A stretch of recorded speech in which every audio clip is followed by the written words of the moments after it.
मेरी प्यारी पत्नी। एक दिन मैं और मेरी पत्नी बैठे चाय पी रहे थे कि बातों ही बातों में मेरी पत्नी कहने लगी कि घर में बहुत सारा सामान है जो मुझे वक्त आने पर इस्तेमाल करना होता है और अभी उसकी ज़रूरत नहीं पड़ती, तो क्या तुम मेरे लिए स्टोर रूम बनवा सकते हो जिसमें मैं सारी कूड़ा कबाड़ रख दूँ। मैं अपनी बीवी से बहुत प्यार करता था, पर मेरे पॉकेट में फ़िलहाल इतनी गुंजाइश नहीं थी कि मैं उसकी हर ख्वाहिश पूरी कर सकूं। मैंने उससे 1 महीना मांगा। 1 महीने में मैंने अपने काम के वक्त को दुगना कर दिया और अपनी पत्नी की ख्वाहिश पूरी करने का पूरा इरादा कर लिया। जैसे ही 1 महीना ख़त्म हो गया, मैंने अपनी बीवी की ख्वाहिश पूरी करने के लिए कुछ दिनों में ही स्टोर रूम बनवा दिया। मैं रोज़ाना बहुत कम काम पर जाता था, मगर उस दिन कमरा बनवाने के बाद से मुझे अपनी पत्नी का रवैया कुछ अच्छा महसूस नहीं हो रहा था। वह काफ़ी चिड़चिड़ी रहने लगी थी और अक्सर मैंने उसे अकेले में रोते हुए भी देखा था। मेरा ध्यान हरगिज़ उस तरफ नहीं गया था कि उसकी रोने की वजह एक छोटा सा कमरा स्टोर रूम भी हो सकता है। मेरी और मेरी पत्नी के बीच में कभी भी किसी भी बात पर इतने सालों में लड़ाई नहीं हुई। हालांकि हमारे यहाँ औलाद भी ना थी, तो मैं भी ना कभी मैंने उससे ताना दिया और ना ही कभी मेरी पत्नी ने उस बात पर नाखुश हुए। भगवान की दी हुई तमाम चीज़ों से बेहद खुश थे। मैं अपने कम तनख्वाह में भी अपनी पत्नी को खुश रखने की कोशिश किया करता था। कभी उसे गजरे लाकर देता, तो कभी हम बाहर घूमने जाया करते। उन दिनों उसने ना घूमने फिरने का शौक था, ना ही वह मुझे अपनी छोटी छोटी फरमाइश किया करती थी। मैं बहुत परेशान था। एक दिन मैंने उससे कहा कि मैं तो उसे डॉक्टर के दिखा लाता हूँ। मैंने बहुत मनाने के बाद वह मेरी बात मान गई। हम दोनों डॉक्टर की तरफ गए तो डॉक्टर ने मेरी पत्नी के रोने की वजह उसकी कोई परेशानी नहीं बताई। मैं बहुत परेशान था कि ऐसा क्या हुआ। मेरी बीवी को बहुत परेशानी लग रही थी। मैंने उससे बात की तो उसने कहा मुझे कोई परेशानी नहीं है। मुझे लगा कि बच्चा ना होने की वजह से वह परेशान है। जब मैंने उससे कहा कि मैं दोबारा तुम्हारा इलाज करवाना चाहता हूँ, तो उसने मुझे सख्ती से मना कर दिया कि अब मुझे किसी इलाज की ज़रूरत नहीं है। मैं अपनी पत्नी की उस बात से बहुत हैरान हुआ और मैंने गुस्से में आकर उसे वजह पूछी तो कहने लगी कि मेरे पास बच्चा पालने का वक्त नहीं है। मैं और हैरान हो गया। उस छोटे से घर में उसे खाना पकाने के अलावा और छोटी मोटी सफाइयों के अलावा भला क्या काम हो सकता है। एक रोज़ मैंने अपनी बीवी से ऑफिस जाते हुए कहा कि आज मैं घर पर जल्दी आऊँगा और साथ में मेरे कुछ दोस्त भी होंगे। तुम चाय का इंतज़ाम कर लेना। मेरी उस बात पर मेरी पत्नी मुझसे बहुत गुस्सा हो गई और हम में जो कभी लड़ाई नहीं होती थी, उस बात पर हम खूब लड़े।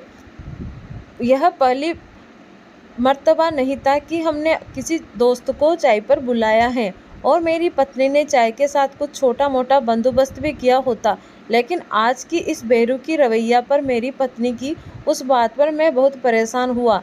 ना जाने उसे मेरी जल्दी आने से क्या परेशानी थी, या फिर मेरे दोस्त के साथ आने पर ही, या फिर मैं हमारे लिए चाय का इंतज़ाम करने पर। हाल में उन दिन जल्दी आने का और अपने दोस्त को साथ लाने का इरादा बदल दिया। कई दिनों तक हम दोनों में नाराज़गी रही। मुझे यह बात समझ नहीं आई कि मेरी पत्नी का रवैया क्यों बदला बदला जा रहा था। उसी दौरान एक दिन मुझे मोशन हो गया तो मैं काम पर जाने की भी टाल दी। इतने में मेरी पत्नी ने मेरी खूब खिदमत की, लेकिन वह मुझे कुछ परेशान सी लगने लगी थी। ज़्यादातर वक्त किचन में गुजारती थी। मुझसे इतनी कमज़ोरी आ गई कि मैं उठकर कभी उसकी मदद नहीं किया करवाता और मेरी बहुत तबीयत खराब रहती। एक दिन मैंने नहाने बाथरूम की तरफ जा रहा था, देखा कि मेरी पत्नी रसोई के पास बैठे हुए रो रही थी। मुझे बहुत पागलपन हुआ। बहुत पूछने के बाद भी उसने मुझे कोई वजह नहीं बताई और कहा कि बस दिल परेशान हो रहा था। मुझे लगा मेरी बीमारी की वजह से परेशान है। अगले दिन मैं गहरी नींद में सोया था कि एकदम से खांसी से मेरी आँख खुल गई। कुछ गुनगुनाहट की आवाज़ सुनी। मैं बहुत हैरान हो गया कि आखिर मेरी पत्नी और मेरे अलावा तो उस घर में कोई भी नहीं रहता, तो यह गुनगुनाहट किसकी है। मेरी पत्नी किसी से बातें कर रही थी। मैं बहुत परेशान था। मैं उठकर रसोई की तरफ गया, लेकिन मुझसे ज़्यादा चला नहीं गया। मैं दोबारा बैठ गया।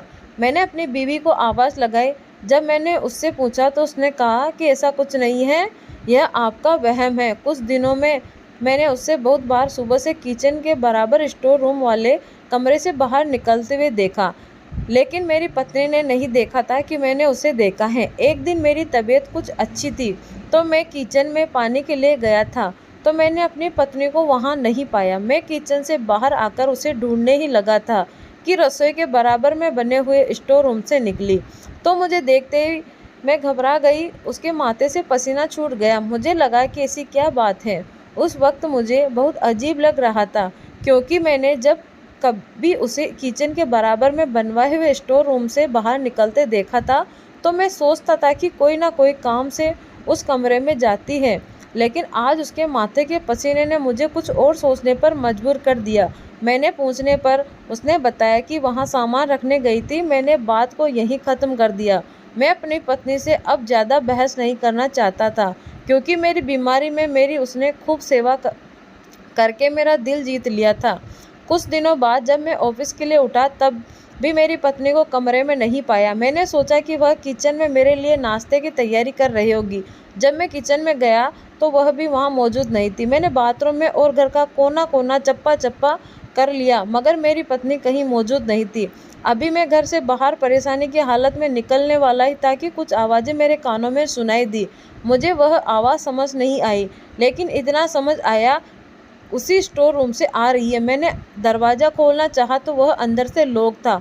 मुझे काफ़ी परेशानी हुई। मैं कमरे में आया था कि मेरी पत्नी मेरे पीछे आ गई। मैंने उससे पूछताछ की कि वह कहाँ गई थी। उसने कहा कि वह सामान सेट करने के खातिर उस कमरे में मौजूद थे। अब की बार मैंने उसे नहीं बताया कि मैंने उस कमरे में कुछ आवाज़ें सुनी हैं, क्योंकि मैं उसकी बातों को लगाना चाहता था कि आखिर ऐसा क्या है जो बार बार मेरी पत्नी उस कमरों में मौजूद होती है, और मेरी ऐसी कौन सी आवाज़ है जो मुझे परेशान किए जा रही थी। दिन रात उस परेशानी में घुलता जा रहा था, लेकिन उस गुनगुनाहट की आवाज़ इतनी हल्की हुआ करती थी कि मुझे कोई आवाज़ समझ में नहीं आती थी, और मैं चुपकर अपनी पत्नी का पीछा किया करता। मैं अब इतनी हिम्मत ना थी कि मैं अपनी पत्नी से उस बात के लिए पूछताछ करूं। मुझे लगता था कि मेरी बीवी ने मेरी आवाज़ बंद करवा दी है और मैं कभी उससे इस बात के बारे में नहीं पूछ पाऊंगा। आखिर वह क्या था जो मुझे परेशान किए जा रहा था। मुझे अपने उस दिन के पैसे पर बहुत मलाल महसूस हो रहा था कि उस दिन मैंने अपनी पत्नी की बातें मानी कि मैं उसका कमरा बनवा दूं। अभी मुझे लगता था कि मेरी पत्नी किसी खास लोगों के शिकंजे में आ गई है। कभी मुझे लगता कि मेरी पत्नी उस दुनिया में इंसान जैसी नहीं है, और कभी मुझे लगता है कि मेरी पत्नी एक बदचलन औरत है जो मुझसे छुप छुप कर उस कमरे में किसी और से मिलती है। लेकिन मैं कभी एक फैसले पर कायम नहीं करता कि किसी भी बुनियाद पर अपनी पत्नी को कोई इल्ज़ाम लगाओ, तो मुझे कोई सुराग नहीं मिल रहा था। ऐसा नहीं था कि मैंने उस दरवाजे को खोलने की कोशिश नहीं की, लेकिन मुझे लगता था कि मेरी पत्नी को 15 घंटे उस दरवाजे की पहरेदारी कर रही होती। जब भी मैं उस तरफ जाता, मेरी पत्नी किसी न किसी बात के बहाने मुझे टाल देती या मुझे उस तरफ जाने से हटा देती। मैं बहुत परेशान था। अब मेरी जान पर वह कमरा दरवाज़ा खोलना ज़रूरी हो चुका था, लेकिन मैं क्या करता। अपनी पत्नी को उसके मामले में बताना नहीं चाहता था। मैं उसकी जासूसी लगाना चाहता था, अपनी पत्नी को रंगे हाथों पकड़ना चाहता था, मगर मैं बहुत मजबूर हो चुका था। मुझे समझ नहीं आ रही थी कि मैं क्या करूं। मैंने ज़िंदगी में खुद को उससे ज़्यादा बेबस महसूस नहीं किया था कभी। बहुत गुस्सा आता था, दिल चाहता था कि सब कुछ ख़त्म कर दो और अपनी पत्नी को तलाक दे दो, उसके सारे करतूत उसके सामने ले आओ, मगर मैं परेशान था कि मेरे पास कोई सबूत ना था। एक दिन मैंने प्लान बनाया कि मैं ऑफिस में जाऊं और पूरा दिन अपनी पत्नी की हरकत पर नज़र रखूं। उस दिन मेरी पत्नी की काफ़ी तबीयत खराब थी, तो मैंने उसे आराम करने की नसीहत दी और खुद तैयार होकर ऑफिस जाने के लिए रवाना होने लगा। ड्रामा किया। मैंने पत्नी से कहा था कि तुम पलंग से खड़ी ना हो ना, मैं खुद ही चला जाऊंगा। बाहर के दरवाजे के पास एक अलमारी रखी थी। मैं उसके पीछे छुप गया कि मेरी पत्नी को महसूस भी ना हुआ कि मैं घर में हूँ। उसने उठकर नाश्ता बनाया और मैं देखकर हैरान हो गया। मैं नाश्ता लेकर उस कमरे के दरवाजे खोलकर अंदर जाती है, वह दरवाजे को ताला लगाए रहती थी। जब मैंने उससे ताले के बारे में पूछा तो उसने कहा कि उसने अपना कीमती जेवर भी उसी कमरे में छुपा रखे हैं, क्योंकि अगर भगवान ना करे कोई चोरी हो जाए तो वह उस कमरे को पूरा कबाड़ का कमरा समझेगा और उस कमरे की तरफ उसका ध्यान नहीं जाएगा। उसने कमरे का दरवाज़ा खोला और अंदर नाश्ता ले गई। 2 लोगों का नाश्ता देखकर बहुत हैरान हुआ और चाय कि 2 कप देखकर मेरा शक और बढ़ गया। मेरे मौजूद होने के बाद भी जो मेरी पत्नी ने किसी को उस घर में रखा है। मैं गुस्से से बोल रहा था, ऐसा कौन है जिसे वह दिन रात उसके साथ रहती थी और मुझसे भी ज़्यादा अजीज लग समझती। मैं अंदर ही अंदर तिल मिला रहा था और मान चुका था कि मेरी पत्नी एक बदचलन औरत है जिसने मेरे होते हुए किसी आदमी से रिश्ता रख रखा है। मैं जो इतने अरसे से तक समझता था कि मेरी पत्नी या तो किसी भूत की साए में आई है या कोई मामला है, अब मुझे अपनी पत्नी से नफरत होना शुरू हो गई। मेरे पैरों का कांपना शुरू हो गए। मैं अपने जज्बात पर काबू नहीं रख पा रहा था, लेकिन कदम इतने भारी हो गए थे कि उस अलमारी से बंद कमरे का दरवाजे तक का सफ़र मुझसे तय नहीं हो रहा था। तब हाथ पैरों के नीचे से जमीन निकल गई। किसी ने सर पर आसमान भी छीन लिया है। अपने आप को उस भरी दुनिया में बेबस मजबूर आदमी समझने लगा था। कुछ मिनट हूँ मुझ में इतनी भारी कि लगता है कि या तो दुनिया से चला जाऊँ या फिर अपनी पत्नी को जान से मार दूंगा। यह मैं जानता हूँ, मेरा भगवान जानता है कि मैं उस चंद कदमों का सफ़र कैसे तय किया। अभी कमरे के दरवाजे पर पहुंचा और मेरे हाथ जो पसीने से लगे थे, मेरा पूरा बदन पसीना पसीना हो रहा था।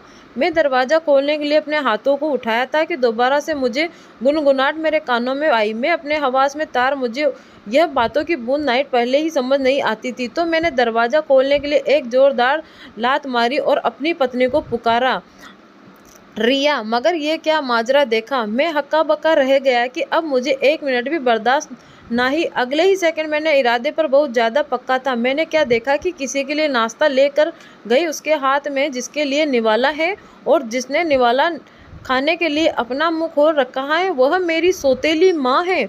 मेरी आपको कितना गलत समझा था, तभी उसे जादू टोने वाली, तो कभी उसे मैंने बदचलन। इस पर मेरी चीख की आवाज़ सुनकर रिया के हाथ से निवाला गिर गया और मेरी सौतेली माँ जो मुझे देखकर हक्का बक्का रह गई।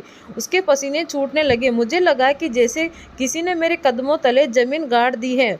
अपने आप को नागिन 2 में पा रहा था। ना मर्दों में आलिया इतने दिनों तक मेरी माँ को बंद कमरे में छुपाए उसकी खिदमत किए जा रही थी। मेरा फ़र्ज़ था, मगर मैं अपने फ़र्ज़ से भागना चाहता था।